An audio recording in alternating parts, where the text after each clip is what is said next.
people aren't making decisions within the company in an office. They're not making decisions in silo. They're actually on Reddit. They're on LinkedIn having conversations about your product, about your industry. And that's actually where they're making the decision because they are looking for answers to their biggest questions. One of the easiest things you can do is go into Reddit and scroll conversations and actually mine conversations that are happening right now about your industry, about your product. What you want to do is just see those organic conversations. What are they complaining about? What are they happy about? What are products that they love and why do they love them? All this stuff can help you better understand their pains, their challenges, their desired outcomes, how they're feeling right now before finding a solution and how they want to feel. And when you have that kind of information, it's so much easier to review your homepage. It's so much easier to look at a landing page and say, wait, we're not addressing that pain. We're not talking about that at all. Or, oh my gosh, our testimonials are so generic. So just getting into those conversations, just being that fly on the wall without even engaging can be tremendous and really helpful.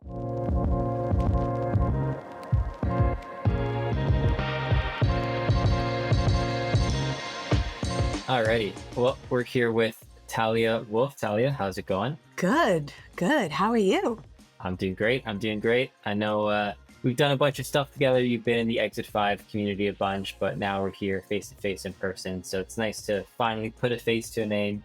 Reason I had you on the podcast today is you did a teardown in the Exit 5 community. Members were submitting their websites and you were giving them a bunch of great feedback on those websites, telling them how they could improve those sites.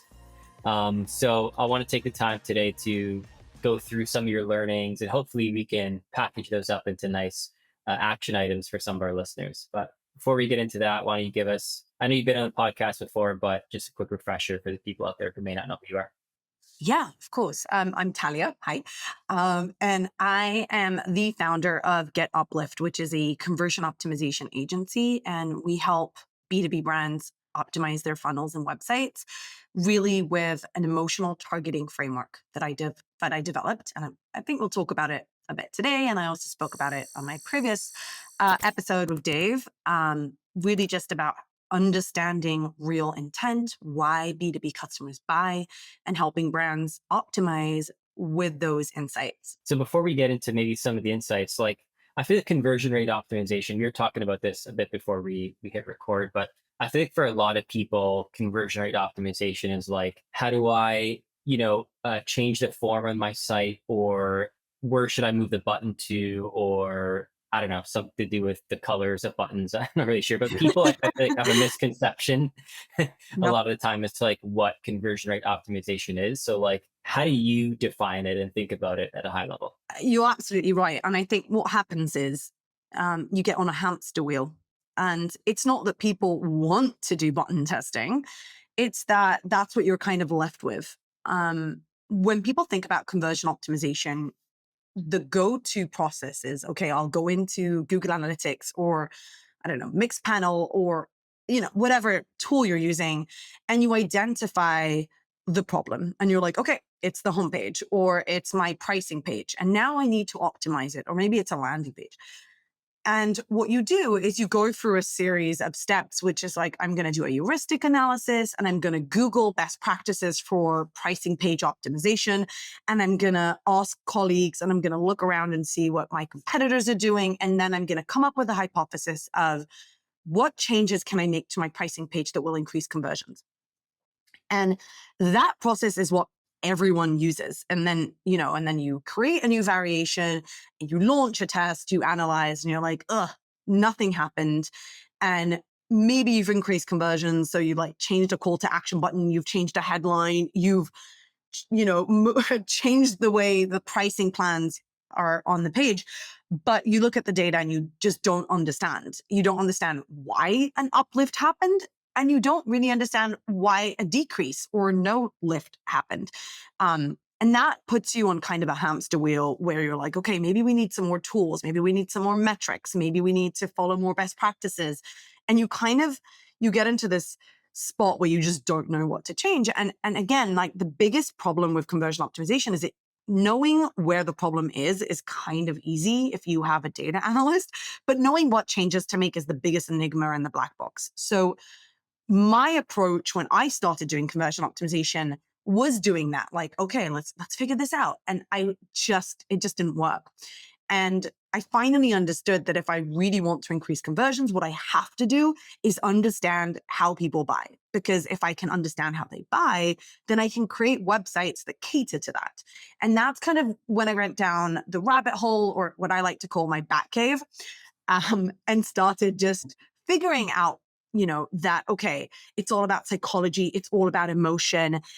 Every single decision we make in life is based on emotion. Yes, even in B2B.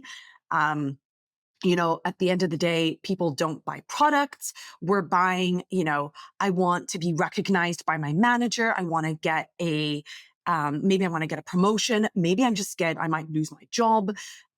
There's a lot of different emotions at play, and a lot of B2B companies are ignoring that. When I finally understood that emotion is key, that's when I developed the emotional targeting framework. And that's how we approach CRO at Get Uplift, which is identifying the emotions that drive decision making, identifying the real intent for people. And that's kind of how we flip the script. So instead of going into GA and then looking for best practices and then trying to come up with hypotheses, what we do is we do this customer research to understand why people buy from our clients. And then when we have those insights, we can review the website, and it's so much easier to uncover why your messaging isn't resonating, why your testimonials don't make sense, or the fact that, oh, I'm not saying what people care about, or I'm missing a ton of information that people care about, and so on. So we are just leveraging the insights that we get from our research to better understand the problems. And then we can come up with new hypotheses, create new variations, and test them. So it's customer first CRO. That was like a really long way of explaining it. Um, but I think it's important because, as I mentioned to you like a moment before we jumped on, when we talk about teardowns, and I was saying this to my friend Shiva the other day, is that I think that when people want a teardown, they're like, give me those quick wins. Just tell me like what I'm doing wrong, and then I can fix it. But unfortunately, when I do a teardown, I think more strategically about what is wrong, what's not connecting, what's not resonating, what can you do better? So actually I reviewed 50 websites this time, but last year I reviewed another 50 homepages. So all in all, we've done 100 teardown / reviews, and there's so many lessons and interesting things to take away for sure. Amazing, amazing. No, I think that's a super smart way to approach it. And I'm excited to get into the meat of it. And like one thought I have just before we do, like, this is why whenever you're a marketer inside of a company and you're trying to make changes to the website, it's never simple. And it's never just like, we're going to make these changes to this web page and we're going to get X amount from it. Like, you start the project and then it always ladders up to like, well, what does leadership want to do? Well, what do they think we should do? And then like, well, does this make sense for our customers? And then like, is sales going to be bought into this? And then it's like, but wait, our product, we don't talk about our product this way. So how are we going to make these changes? Like, it goes so much deeper because like you're saying, like, it's a lot deeper than just what's at the surface and changing some buttons around or redesigning some stuff. But yeah, you reviewed over 100 Exit 5 members websites to date. Let's get into, at least in the last 50, what are some things that you're seeing that you think B2B marketers can improve with their sites? I'm going to say, I think the biggest takeaway that I had is that, and this isn't new, so I do want to say like, this isn't unique to Exit 5 members. This is a B2B issue and challenge. Over 95% of websites that I've reviewed, of those 100 websites, but also really almost every page I've seen, is overly focused on their solution, their technology, and pricing. So they are very highly focused with their messaging on how great they are, on how their product works, on its cost, its technology, the features, how it works. And that is what they use to sell their product. And that is a big problem. Yeah, it's huge. Yeah. Really. So going into like, you're viewing things from the perspective of, why people buy an emotional decision. So let's spell it out. Like why do you think that that is an issue? Using that as the framing, right? Like people don't just, I guess, want to read a bunch of features of a product, right? Don't get me wrong, like features obviously matter. And if you are trying to choose an email marketing software or an accounting software or project management solution, you're obviously coming into this with a checklist of things that you need to have because there's a big team and you need to make sure that all this stuff exists. But in order to make an actual decision, there's a lot of different things at play.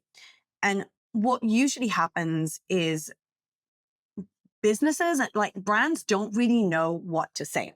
So if you go, if you go on B2B homepages, you're going to get one of the following headlines. You're going to have the all-in-one solution for X, the number one solution for Y, or something something powered by AI. Those are like, I guess, the three the three messages. And why is this a problem? This is a problem because we live in a world, which I feel like this is stupid to say, but you are surrounded by competitors. There are so many competitors, direct ones, indirect ones. And if you are not standing out, if you sound like everyone else, then you are not doing a good enough job in convincing people. So it's really twofold. One is by sounding like everyone else, by talking about your features and technology, you're not helping people understand why they should buy from you. And you're leaving it up to them. You're giving them the heavy lifting of comparing. And newsflash, they are comparing. For one of our recent clients, we discovered that at any given time when someone's demoing their product, they're demoing at least 3 other products. And these are huge solutions. So if you're not doing that, if you're not giving them a reason and you sound like everyone else and you're copying your competitors, because we all do, it's not just like shaming, then you're going to lose business. But I'm going to go even deeper. And that's the second thing is I need to know when I'm coming to a website that you're going to solve a problem for me. If let's say we're choosing a project management solution, because that's the easiest, I'm going to be broad now and say there are hundreds of project management solutions out there. And all in all, they are the same. Some have a bit better, like a bit of better UX. Some really do have AI. Some have this feature or the other. But at the end of the day, I could switch out the logo and you wouldn't know which is which because it doesn't matter. They mostly, if they don't have one capability, they will get it by the end of the year. So how do you differentiate yourself from the rest? And that is by solving people's problems. And that means that you have to specifically understand who you're catering to, who you're speaking to, what their real pains are, their challenges are, so that you can solve that for them on the page. One of the most brilliant moves that I loved seeing was by teamwork.com. Teamwork.com was a client of ours and they have a project management solution. And again, like they have an incredible product, but in order to stand out, they had to put out there that they built this product for client facing teams. Can other people use it? 100%. You could use it. I could use it. Well, I obviously work with clients, but anyone could use their product and they would get good work out of it. But if you are client facing, if you do client work, then teamwork.com is the perfect solution for you because they've built everything around that. And what that meant is that whenever we created new homepages, land pages, product pages, emails for them, everything was centered around highlighting that if you do client work, this product is for you. And we highlighted the specific pains that client facing teams have. We spoke about their needs and their desired outcomes. And that's what makes the difference. So if you are just generic and you sound like everyone else, you're not only putting the work on your prospects, you're also going to lose a lot of business. So you have to step away from that generic messaging, and you have to go deeper. You have to start solving people's problems, and you have to be very specific about it. Okay, I love that. That's such a great point. Yeah, it's funny. So this last year in 2024, we did a conference called Drive, which a lot of people heard about through LinkedIn. And one of the speakers at Drive was, yeah, was Kyle Coleman, who's the CMO of Copy.ai, and he showed this. It was a couple of slides, and it was so powerful. It stuck with me. What he was showing was when he had first started at Copy AI. What he did was he screenshotted his homepage headline and sub headline, and also his three biggest competitors, and just put it up on one slide. And it was so clear, like when he did that when he first joined, it's like they all sound the exact same. And to your point, it's like you could switch out the logo and not know whose is whose product, right? So a really like simple exercise is like if you're wondering, do I sound like all my competitors?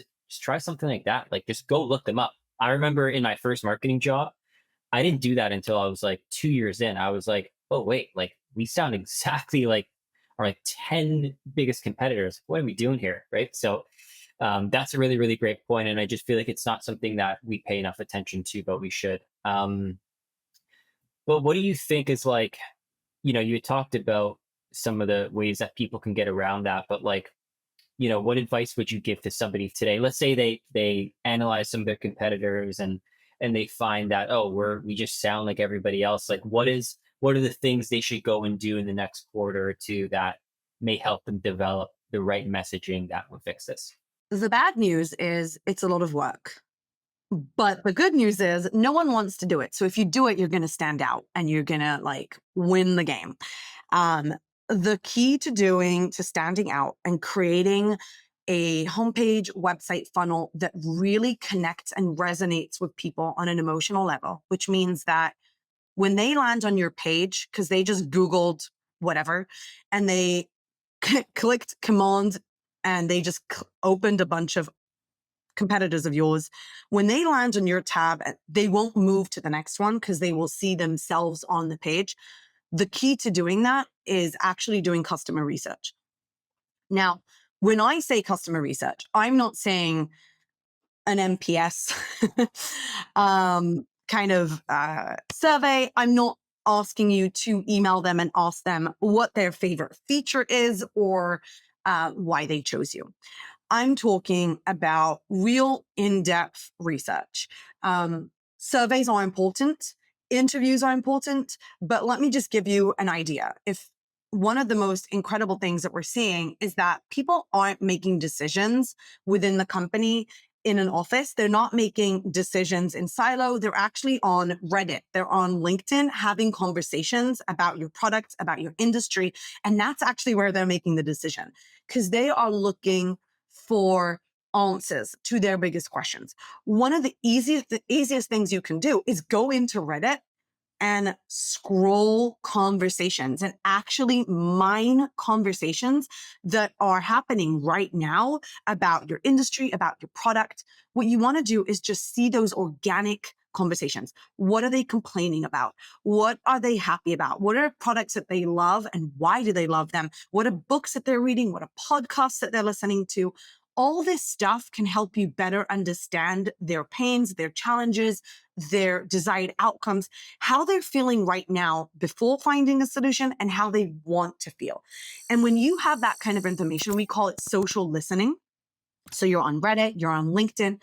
Maybe you're also doing review mining. So you're going on to G2, you're going into Capterra, you're looking at those reviews that your competitors are getting, that you are getting, and you are looking for top 3 pains that people mention, top 3 desired outcomes. When you have this kind of information, it's so much easier to review your homepage. It's so much easier to look at a landing page and say, wait, we're not addressing that pain. We're not talking about that at all.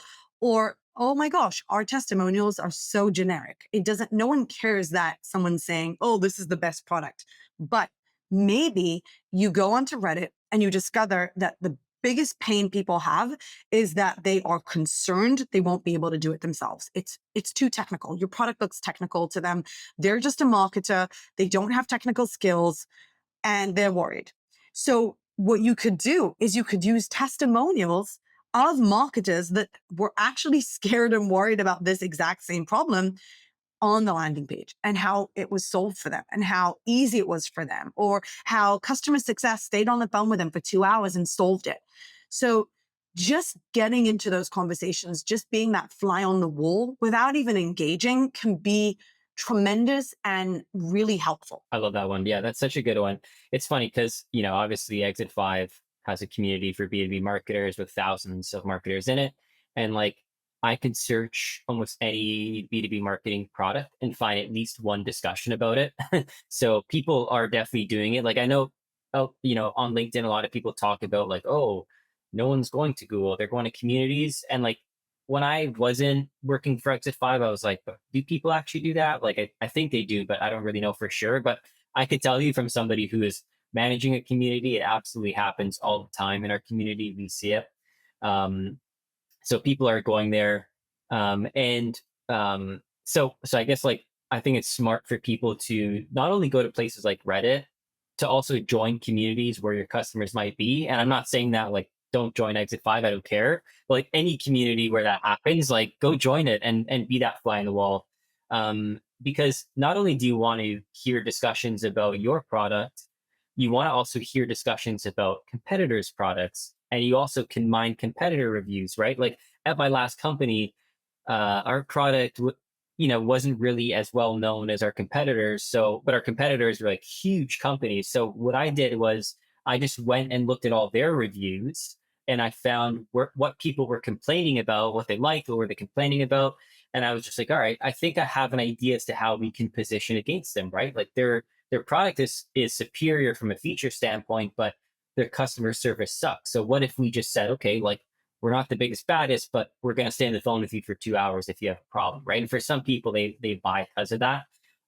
So that's something that I found really helpful as well. I love that. And I would add, so actually I love being in Exit 5 because I learn a ton. So I'm not mining it, but I do definitely like love being in those conversations. And I want to say that we actually get quite a lot of leads from all sorts of places. Like I will talk to someone and they'll go, yeah, someone recommended you on Reddit and I went into your website. So people are discovering you through these places. So I think it is really, really important to be on it. I would also say that another way, and I started by talking about surveys and interviews, and that's another great way to uncover those emotions. I think that normally when I talk about surveys or if I talk about interviews, people are really concerned. They don't really know what to ask. And you kind of get stuck by talking about features or pricing. And one thing that I would say, if you do have the time to interview people or send out a survey, a customer survey, I think it's super important to try and figure out where people are in the decision-making process. Where are they in their stage of awareness? This will also help you because what I've seen, and this is one of the other challenges that I saw that came up that was most frequent, is that a lot of the times it felt like these websites are selling so hard, but their prospects aren't ready. They don't even know what they do yet. So this is related to stages of awareness. Where are you in that buying cycle? Am I just feeling the pain, but I don't think there's a solution? Am I now trying to figure out what's better? Should I get a tool? Should I hire someone? Should I ignore it? Should I just use a spreadsheet? Or are they actively comparing different products? Or are they just ready to buy? You need to understand that in order to create the right content on your website. Now, a homepage is a catch-all, so that's always going to be hard. But your product pages, your landing pages, the emails that you send out, those can connect with people on an emotional level if you understand where they are in the buying process. So simple questions like, what was going on in your life that made you search for a solution like ours, is an incredible question. It's not, why did you come to our website today? Which is like, oh, I'm looking for email marketing, obviously. It's, hey, what happened? What was going on right now, the moment before, that made you search for a solution like this? It's the little things that suddenly you get these stories like, oh, I can't bear it anymore. This is happening. That is happening. So those kind of questions framed differently are so helpful. One other question I love recommending, I learned this from AG Consult, which is another CRO agency, friends of mine. They ask, if we took this product away, so if you could no longer use this product tomorrow, what would you miss the most? It is such a freaking brilliant question because it's not, why do you like us? It's, what is the one thing that you will be so sorry that you will miss if we took it away? And that's basically uncovering your value proposition. What is the one thing people appreciate most? So don't be afraid to send out surveys. Don't be afraid to do interviews, because that's where you find those golden insights. And that's where you can really thrive, and you can create suddenly like better copy, you can write better articles, and you can create better lead magnets and so on. Love it. Love it. Yeah, that's great advice. Yeah, it's funny. Like I find that, a lot of the time now, and I never used to do this because I was a bit, the companies that I used to work for were a little bit more restrictive in terms of the creativity they allowed me to have. But, now when I'm looking for like inspiration to write some copy, I'm not the perfect copywriter. Dave's much better than me and teaches me a bunch. But whenever I go look for inspiration, like, I'm not looking at a lot of B2B brands because they seem to be stuck in that like over feature driven and like, boring and similar way of talking about what they do. But if you look at like some of these like B2C influencers who have like these like dinky products that may seem like a scam, like those are actually some of like the best sales pages that I've ever seen, right? Because like, yeah, maybe what they're selling is a bit of a sham. Maybe they're selling you a course to fix your life, but the way that they're able to pull on those emotional strings of people to get them to buy their course that seems like it's going to be the thing that fixes all their problems, it's brilliant. And that's kind of exactly what you're talking about, right? I love this. My entire, like, so I'm writing a book, as you know. It, it's supposed to be coming in May, fingers crossed. The entire book is about how B2B marketers should be leveraging B2C strategies. And I just love that you said that right now, because for some reason we're stuck on this, I don't know, I don't know who sold this to us, but we're like, no, B2B is dry. It's boring. You have to sound very businessy, whatever that means. And my biggest beef with that is that you end up selling to a building instead of the person inside, because you're thinking about, oh, this is a company. They live inside a Microsoft building. And you're not thinking about the person. So B2C strategies are so smart. They're so clever. They leverage psychology. So, okay, maybe you don't have to go to all the scamming things, but there's just so many great examples out there of incredible emotional marketing that can be leveraged in B2B. And I love that you mentioned that. That's so true. Yeah, thank you. Yeah, well, I'm excited. I'm looking forward to that book because it's something really that now I'm just kind of starting to. I mean, I've always like had ideas of looking into this more, but like now I have the freedom to do it. So it's something I'm digging in more. So looking forward to that book. But okay, I love where this conversation is going. We started by talking about that. That people being overly focused on solutions and talking about their product. And we kind of went down a rabbit hole of a bunch of other things that maybe you spotted that people should do. But do you have anything else, specific like that you want to touch on that maybe you noticed as an issue in some of people's web pages? Yeah. The other big thing, which was a problem or I guess common issues / mistake that I saw, was overly complex layouts, distracting design elements, unclear calls to action, inconsistent visual elements, and really just poor design. And the reason I'm calling this out is it is actually part of the B2B issue. It's part of the main mistake I mentioned at the top, which is, connecting with customers and making it about the customer. What happens a lot of the times, and I guess anyone listening to this, if you like listening to this, you're like, oh no, we do this. Most companies, what they do is they create a wireframe and they put a bunch of lorem ipsum text in there. And then they're like, they send it to the designer. The designer designs something and then someone has to put in copy. So design comes in before copy. And design, which is a mistake, by the way, copy should always come first, then create a wireframe around the copy, then do the design. I'm mentioning this because what happens is when design comes first, you're thinking about what you look like. It's the same product centricity mentality, which I mentioned, which is like you're making it about yourself. You're talking about your features and your product. And when you do design first, you're also making it about yourself. So many companies are trying to be modern, whatever, like quotation marks there. Have all these moving elements and these cool things that scroll and I don't know, like videos in the background and autoplay and I'm not saying these things don't work per se, because they do sometimes. Carousels can work, but generally what's happening is we think about design as how can we look great? How can we look best? How can we look like our competitor? The amount of times I've spoken to very big companies that are making so much money and they're like, our competitor looks better. We want to look like them. We want to use the same colors. We want to have the same kind of thing. They look cooler. That is a problem. When you are thinking about the way you look or your design elements in a term of like, how can I look better? You're focusing on the wrong thing.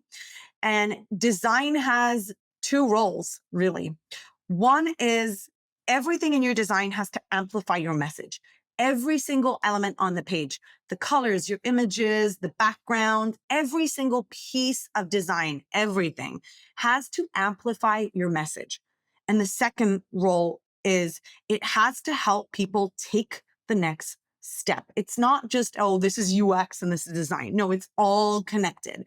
People have to be able to see consistency. Oh, red again, that's a button. When I see a red element, that's always a button. When I see this, that's always a testimonial.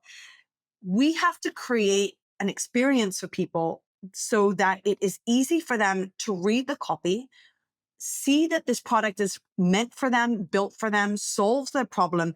And it's very, very clear what they have to do, what action they have to take to get the desired outcome, what they're trying to achieve. If you are overly focused on what you look like versus how can I create a design that amplifies my message and helps people take the next step, you're making a mistake. So that is a big thing, and it's all connected, obviously, but those are the two things. Like that design issue, oh, it's so aggravating. It's so frustrating. No, I love that one. I love that we're getting to design. So we there's a woman who comes in our podcast a lot. She's been to our events, Task Bober. You may have seen her on LinkedIn. She has a good sized following. She calls herself the queen of B2B landing pages. And I did a podcast with her, and she said something which may be her quote, maybe not, and maybe I'm butchering it. Hopefully I'm not, but it was copy is king, but design is queen. And I think that goes well with what you're saying, because you're saying a couple things. One is, well, the first one is that copy needs to go before design. And I mean, I've been guilty of this too, where it's like, the initial desire to change the website comes from your desire to change the design, right? It's ugly to the eye. It's like, oh, this is ugly and outdated. Like, so we need to change this thing. So the first thing we focus on is we'll go look at competitors and we'll say, oh, like their stuff is a way better design. Like, so we need to have this kind of stuff in our website. And then as you're working through that part, you're like, oh, we also need to change the messaging and some words too. So like you said, you're you're fitting that stuff into that desire to change the design. So that's very interesting that you do it the other way around. And I think that's like a huge unlock for everybody listening to this episode, is like copy first and then design. And I think literally like you can write your copy on like a piece of paper or Google Drive or Google Docs. So I love that piece. And then the second piece, which again, I love, you didn't say it exactly like this, but the way I interpreted it is that design upgrades does not mean being more flashy, right? it's it's creating a better flow, right? It's creating a site that functions better, that allows people to do the thing you want them to do. It doesn't mean more animations. It doesn't necessarily mean different colors. It doesn't necessarily mean better images to show people. Like that stuff is all great, but it doesn't necessarily mean let's be more flashy. No, I was gonna say like last thing. I always like to pull examples from like real life. It's like if I don't like the way I look and like I want to upgrade my style. Like it doesn't mean going to now buy all designer brands or like wearing a big gold chain. It means like let's maybe get with the times a bit and create something that flows more for like where I'm at in my life and like, my age or whatever it is, right? So that's kind of like the way that I think about design. Yeah, I would say that I'm not saying branding doesn't matter. And of course, like, okay, if your website looks like it was made in the 90s, please update it. And again, like if it's made in the 90s, it's not serving your customers. But yeah, design should definitely come from the perspective of, okay, I want to be more modern, or we're outdated.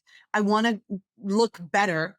But the goal is to create something that is readable, that helps my customers, that generates more action. And I'll give you an example. So tabs.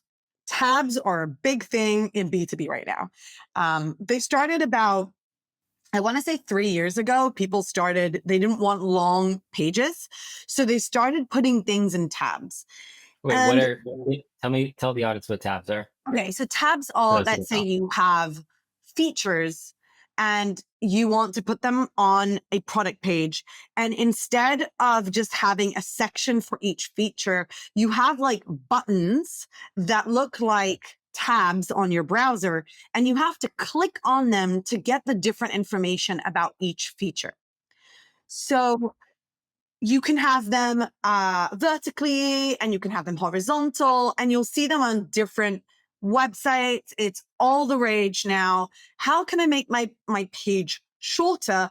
Oh, I will hide things in tabs and people will have to basically engage with my page. So you have to click on things to reveal content.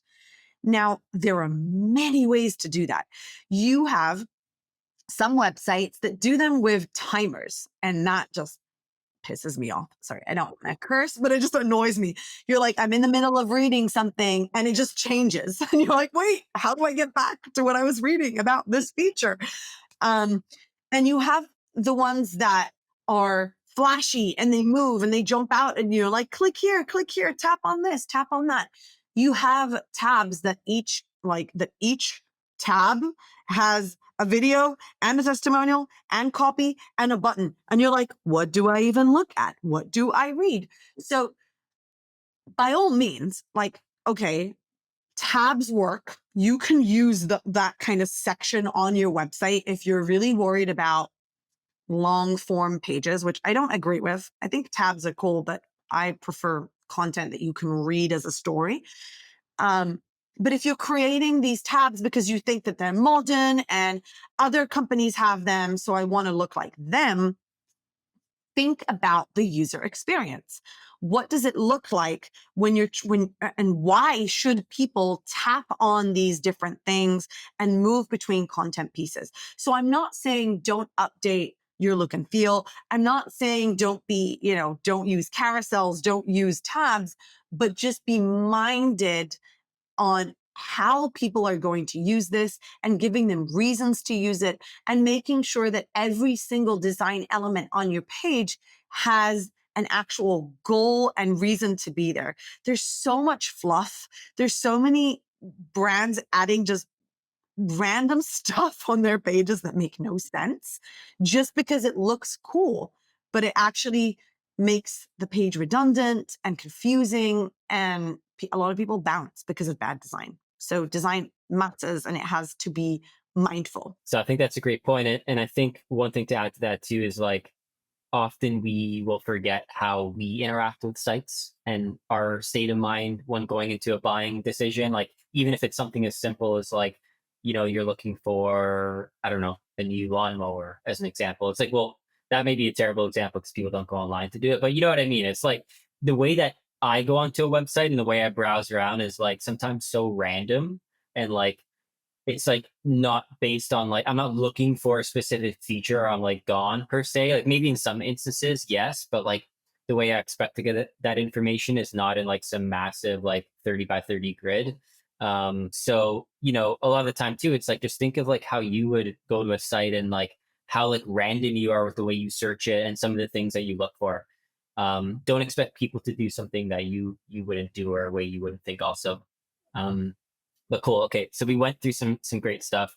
What are some other things? We talked about design. We talked about being overly solution focused. Anything else you could think of that some people were doing wrong with these websites? I think really the biggest issue was being so product focused. And when you're product focused, it kind of creates all of these problems. So you have like no customer centric messaging, you have poor UX or design, you have inconsistency in your design, or you're missing the right kind of social proof. A lot of brands were using just generic social proof. So you think about, okay, must have a logo bar, must have those testimonials, but you're not strategically thinking about, okay, but what logos? Like, what should I be placing there?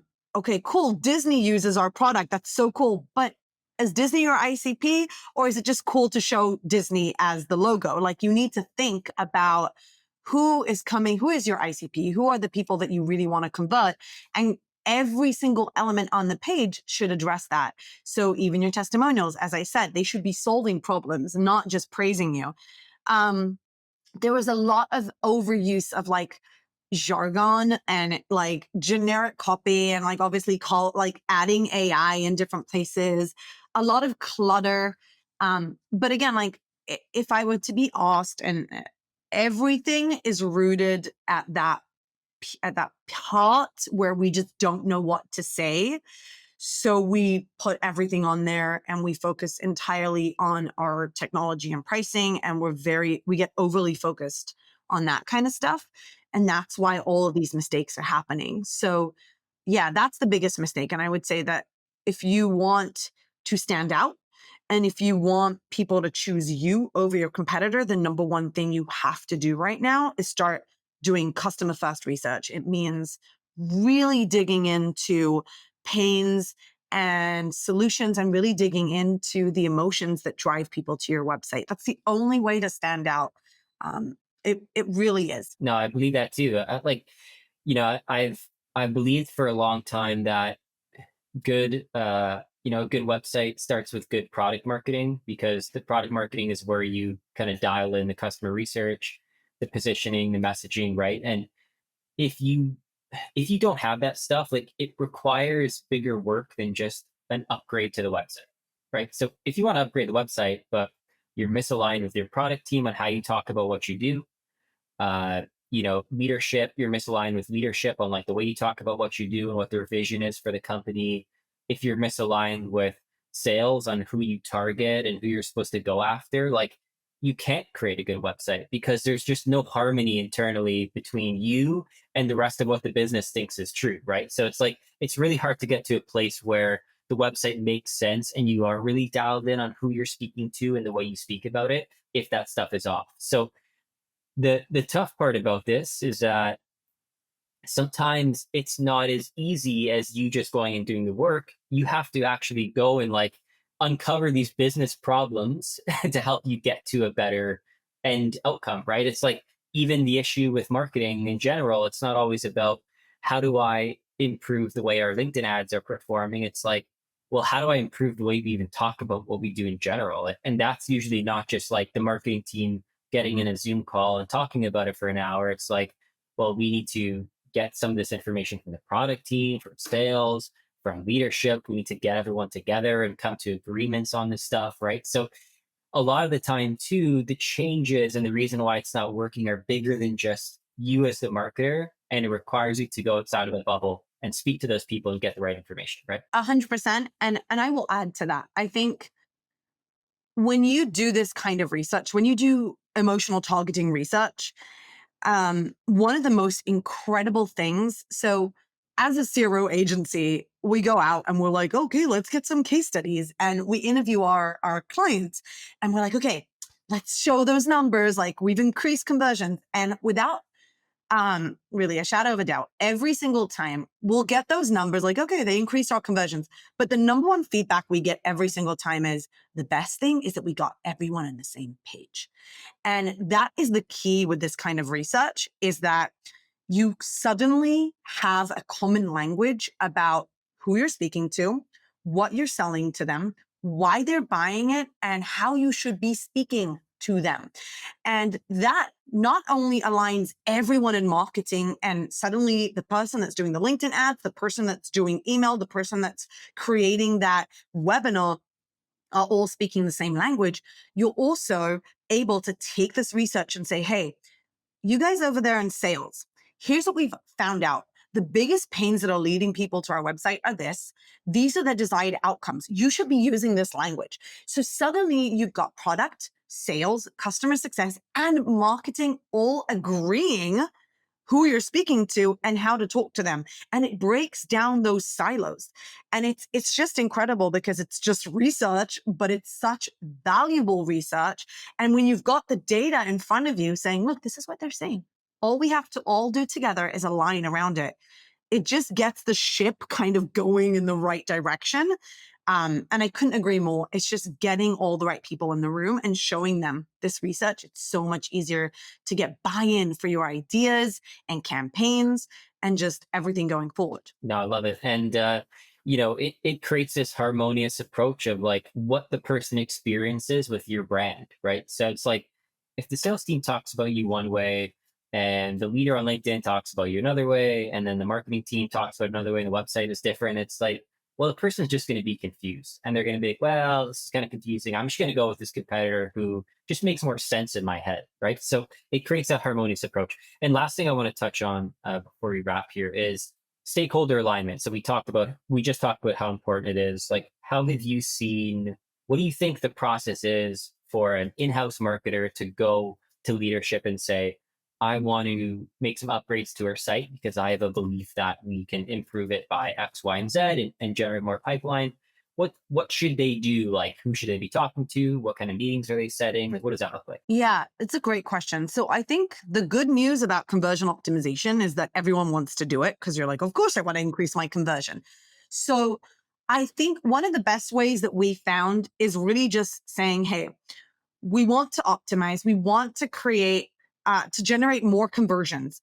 To do that, something that the way we're doing it right now isn't working, or it's not good enough, or it's not where we want it to be. We have a process that we want to try, and that means being more customer centric. So what I usually do and what I recommend is don't pitch the whole thing like I'm going to do a whole like messaging project. That's not the way. It's more, hey, we'd like to do some research. We'd like to do some interviews. We'd like to run some surveys, or we're going to do some social listening. And we're going to come back with some insights that we've learned about our customers. And then I'm going to leverage those insights to optimize the website. And one of the best things about this is that, okay, you might need approval to do interviews or approval to send out a survey, but you do not need approval to do social mining or review mining. You can go and listen to conversations and come back and say, here's what I've learned. I've downloaded all these reviews from Capterra and G2. I saw all these conversations happening on Reddit. And actually, I went on Amazon and I found a book that is trying to solve what our product does. It's about accounting. And I downloaded all those reviews and I fed all of this information into ChatGPT. And what I found is that these are the top 3 pains that people are mentioning. I'm going to run an A/B test on our product page or on our landing page, and I'm going to check for this. And if you do that, then you are coming with the data. And you're not just saying, okay, I want to optimize and I want to change things. You're saying, here's what I've uncovered. Here's my hypothesis. Here's where I'm going to test it. And here's how I'm going to measure it. If we get more free trials, then we know we're in the right direction. I'm going to test it on email, or I'm going to test it in my ads, or I'm going to test it on the landing page, and I'll come back to you with our results. You don't have to pitch the whole thing. You just have to pitch that one test. And it's the best way to get your foot in the door. And I love that so much. I love that you're leading with the data. That's, I mean, it's non-refutable, right? No one can argue it. And then the other thing is like clearly laying out exactly what you're going to do. It's like you're not leaving it uncovered. Like, I'm going to optimize our site and make some changes, right? Because then people are like, wait, what does that mean? How much work is that? Like, is that going to be positive, negative? What do we expect from it? In this case, it's like, I'm going to gather the data, I'm going to get the insights, and everyone in the company wants customer insights. There's nobody in a B2B company that doesn't want more of them. So you're going to get all that, and then you're going to use that as the fuel to A/B test, not even change, A/B test this one thing. And if there's a material increase, then it's like, okay, we're going to make this change permanently, and maybe we're going to use that to change some more things on the site, right? So I love that approach. I think that's so smart. Yeah, that's exactly it. That's the best thing, is that every test, whether you increase conversions or not, is a success. Because if it doesn't work, then you can say, okay, this type of messaging doesn't work. Now I'm going to try something else. But you have research to go on, and it's not like, changed a button, didn't work, don't know what to do now. Yeah. Let's add a pop-up. I love it. I love it. Talia, this has been so great. I feel like not only have I learned a bunch, I'm sure everybody listening to this is going to learn so much. Thanks for, always being in the community, being a great member, giving back, giving people a bunch of great feedback on their websites. It helps a bunch of us do better work and grow our careers, which is the goal. So thank you. And I'm looking forward to your book coming out in May, right? Yep. Yeah. That's the goal. Nice. That's it. Okay, maybe it'll be later, but hey, maybe when it comes out, we'll do another episode and do a chat about it as well. Amazing. Thank you so much for having me. I love Exit 5. Of course.